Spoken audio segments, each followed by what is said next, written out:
Welcome back to Newsroom. Avinash Ramzan here with tonight's sport. We're starting off with some cricket news. The slingy right-arm pacer Romario Shepherd is back for his second stint with the Guyana Amazon Warriors and knows a lot will be expected of him in this year's Hero Caribbean Premier League, which bowls off on September 4. Akeem Green caught up with Shepherd a day after the draft earlier this week. 2018, a debut year for Shepherd in the biggest party in sport, where he only played 3 matches at the back end of the tournament, but was duly effective with both bat and ball in his best of 3 for 29 against champions Trinbago Knight Riders in his debut match. Apart from Ben Lachlan, Clinton Pestano to some degree, Odean Smith, Shepherd is a man with a pace. Himself and Nippy Kimo Paul will look to do the bulk of the fast bowling work for the Warriors. Pressure give you that, whichever of the captain is going to be calling you to maybe bowl at the top and come back and bowl at the death, even more now? Yes, I've been doing it for the Jaguar in 5th over. So this is T20, I know it's a shorter version and, hungrier batsmen are there out there, bigger batsmen, bigger names. But at the end of the day, it's all come down about execution. And once you believe that you can bowl at the top and bowl at the death, that's all you need to do. When you hit the top of your mark there, especially in T20 cricket, what's some stuff you'll be thinking about, given that batsmen nowadays are always looking to take you guys to the cleaners? Well, basically, you have a plan, the field plan, and a plan to both to the batsman. So basically, when you're coming in, you have to have plan A and plan B coming in. So you have to keep a clear mind and know what you're trying to do. That's all on the top of my mark. That's what I'll be thinking. You see anything different, you're looking to do whenever you get the opportunity? Basically, it's still the same, work hard. And you can play easy. So I've been working hard. So coming up closest to this season for CPL, I'm trying to just fine-tune a little bit more on the dead bowling and stuff like that, and just put out the work. You think that mix is going to do well for us, the young talents, just playing together as friends, and living up to the expectations? First of all, yeah, the franchise and being around your peers is you're being comfortable, and as long as you're comfortable, you'll perform better in any sport, any business. So this year we have 8 Guyanese in the squad, so I'm happy that I'm around some of the guys that I've been playing cricket with since youth cricket.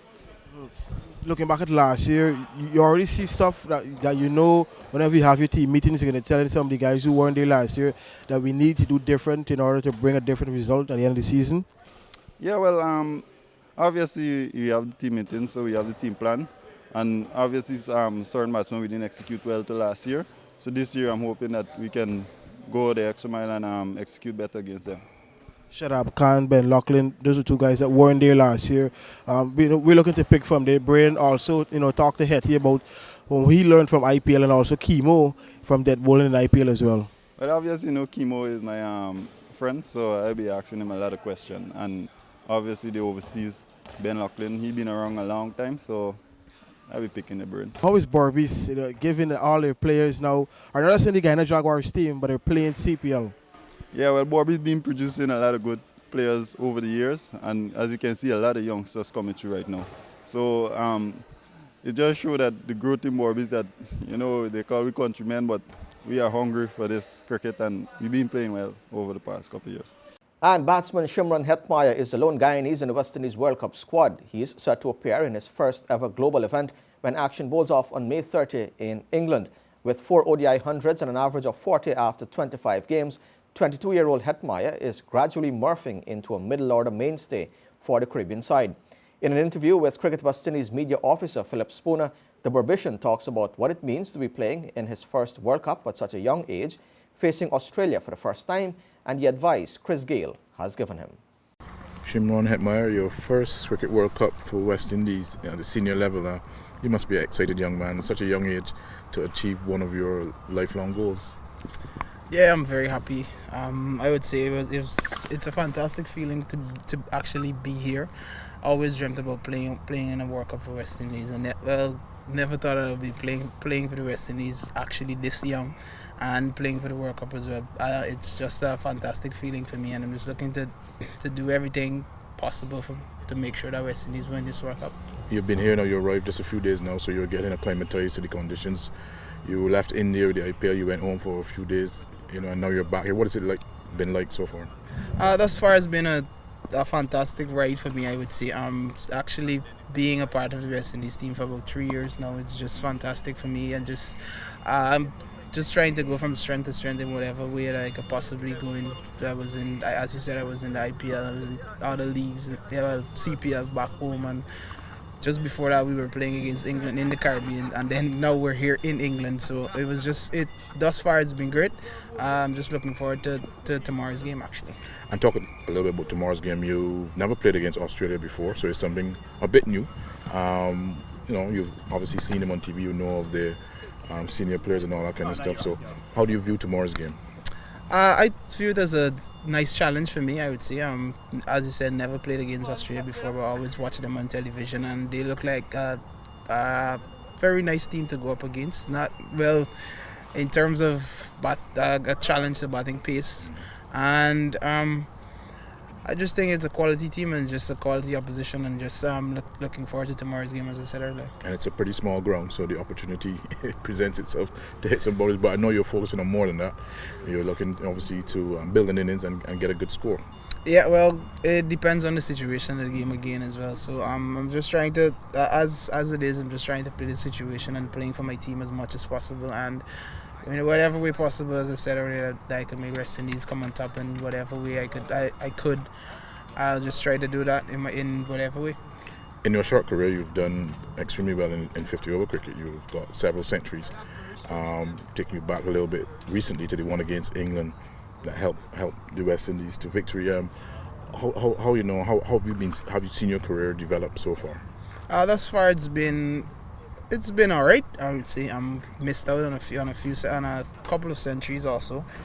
Missed out on one against India in India. I think it was last year as well, and even against England I only got one. But I'm just thus far in my career, it's been a fantastic ride for me, I would say, because of the guys and everyone around me just supporting me whatever way possible, and just giving me the freedom to go and do what I do best and play my shots and execute as well as I possibly can.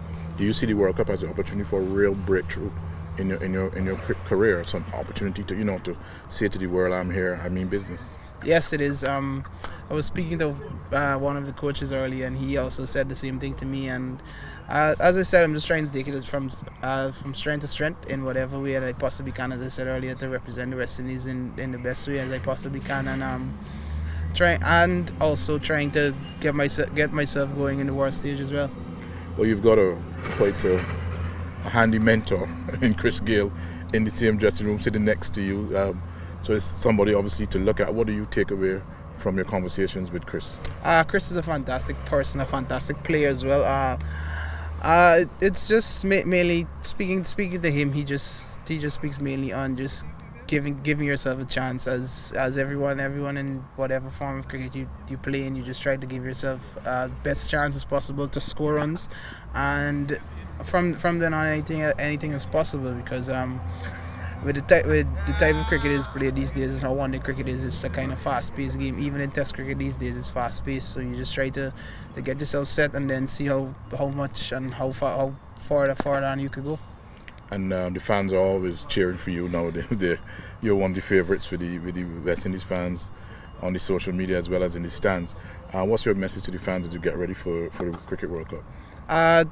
To the fans, I would like to say thank you for supporting me, and just keep supporting, and look ahead for a fantastic World Cup from us. Some football news now. Presidents of neighboring federations, Guyana and Brazil, engaged each other at the Brazilian Football Federation on Thursday, where high on the agenda was the presentation and discussion of a memorandum of understanding between the two nations for the further advancement of the game in Guyana. This is seen as a major step for Guyana's football development and comes at a time when the country is preparing for its maiden appearance at the CONCACAF Gold Cup. The Ghana Football Federation President Wayne Ford, in presenting the MOU to his counterpart, indicated that the historic agreement will be very beneficial to Guyana's continued development. Included in the MOU are areas for coaches, referees, competitions management, sports marketing, infrastructure development, and pitch maintenance. The Brazil interface between the two presidents would be followed up with another meeting when the presidents assemble for the 69th FIFA Congress that will take place in Paris on June 5, 2019. At this meeting, key officials of FIFA will be involved. Commenting on the meeting, President Ford said, and I quote, "There is no quick fix to genuine football development. However, the process could be less arduous with technical assistance from the Brazil Football Federation. The federation has been very positive throughout our discussion, and they too have asked what took us this long to engage them." End quote. President Ford's visit was a multifaceted one, since similar MOUs are being pursued with other Brazilian clubs. The journey for Ghana's historic qualification for its first ever CONCACAF Gold Cup tournament commenced in Brazil last August, when the senior national team, the Golden Jaguars, engaged in a 2-week train and play camp, setting the foundation for its eventual qualification via matches in the CONCACAF Nations League. Reporting for Newsroom, I'm Avinash Ramzan. We tell you now that Ghana's Ruggers, 8-time Caribbean Sevens champions, are placed in Pool B alongside arch rivals and defending champions Jamaica, host the Cayman Islands and Trinidad and Tobago for the Rugby America's North Sevens Championships from July 6 and 7. Pool A consists of Canada, Bermuda, Mexico and Barbados. More from Akim Green. The tournament serves as a regional qualification event for the Tokyo 2020 Olympic Games that will take place July 24 to August 9. As with the Rio 2016 Summer Olympics, the top 4 teams in the Men's World HSB World Rugby 7 Series 2019 will confirm their places in Tokyo, in addition to 6 teams that will qualify through regional association tournaments. The final opportunity for Olympic qualification will be at the World Rugby Olympics repesage tournaments due to take place in June 2020. 12 teams comprising of the next 2 highest ranked teams based on 2019 regional qualification rankings from each region will be invited to participate at Olympic tournaments. At the time of the release, USA Rugby Men's Sevens sat atop of the HSB World Rugby 7 Series, while USA Rugby Women's Sevens and Rugby Canada Women's Sevens are ranked 2 and 3 respectively. In the event that USA Rugby Women's Sevens and Rugby Canada Women's Sevens qualify through the World Series, there will be a direct qualifier from this tournament. However, the top 2 women's teams will qualify for the repesage tournament. This year's July 6 to 7 tournament will be at a 2-room Bowden Sports Complex at 3,000-seat stadium that is no stranger to international events. The 2018 Round Sevens was held in Barbados, with Jamaica men and Mexico women grabbing the first place titles. Ghana lost the final to rivals Jamaica 17-22. For the Newsroom, Akim Green. And now some international cricket scores to wrap up sport. South Africa comfortably defeated Sri Lanka by 87 runs in a World Cup warm-up game on Friday in Cardiff. Faf du Plessis stroked 88 and Hashim Amla 65 as the Proteas piled up 338 for 7. Despite 87 from captain Dimut Kuratnaratne and 64 from former skipper Angelo Matthews, Sri Lanka fell short, being bowled out for 251. Andali Pelequelo took 4 for 36. And over in Bristol, Afghanistan stunned Pakistan by 3 wickets. Babar Azam's 112 took Pakistan to 262 all-out, with Mohammad Nabi taking 3 for 46. Hazmatullah Shahidi then stroked an unbeaten 74, and opener Hazratullah Zaizai made 49 to lead Afghanistan to victory at 63 for 7 with 2 balls remaining. Wahab Riaz took 3 for 46 for Pakistan. And with that, we've come to the end of the news for this evening. Of course, you can find updates on these and other stories on our website, newsroom.gy, or our Facebook page, Newsroom Guyana. On behalf of the entire team here, I'm Avinash Ramzan. Do have a great weekend. Be careful on the roadways. And if you have to drink, please do have a designated driver. On behalf of the entire team here, see you back on Tuesday.